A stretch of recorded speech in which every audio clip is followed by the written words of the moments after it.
Ladies, Chic and Pet Powers here. How you doing? I'm sitting outside relaxing. Let me give you some encouragement on what got my voice back, my power back, my encouragement, my creativity, and my true intentions back for my life like I've always had. You know what got me my voice back and power back for my life? Because before I went through experiences dealing with, my diagnosis of bipolar, going to jail, homelessness, domestic violence, I've always known my purpose in life. I've always known the things that light me up. I've always known my power, my direction, my courage and confidence and clarity as a woman. But the thing is, I never got a hold of those impurities and those behaviors that I didn't like about myself. How I was so hard and critical, how my anger got the best of me, my emotions, my reactions, my responses when things felt uncomfortable.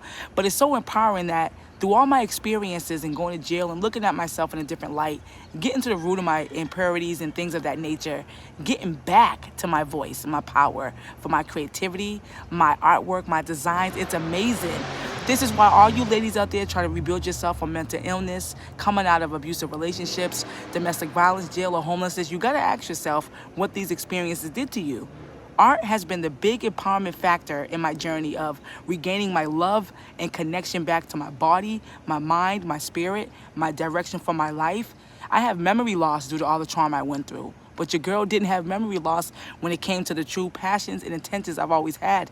This is why it's important in these seasons as a woman, when you go through so much change and transition, you got to look at yourself and take inventory. Look at the season you're in to be mindful of who and what you're entertaining.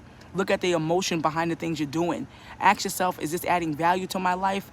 Going forward, when you're rebuilding yourself from losses and real grief and you really want to get to the root of it, coming out of jail in situations that really took a toll on your life like me, you got to look at yourself and the behaviors that were not right and get to the root of it. Ask yourself the whys. Understand what you need to do going forward that creates discipline and focus in your day-to-day life so you won't engage in impurity behaviors where you're lashing out or your emotions get the best of you or you're just doing things and acting and or buying or even overeating in ways where you know it's coming from an emotional state.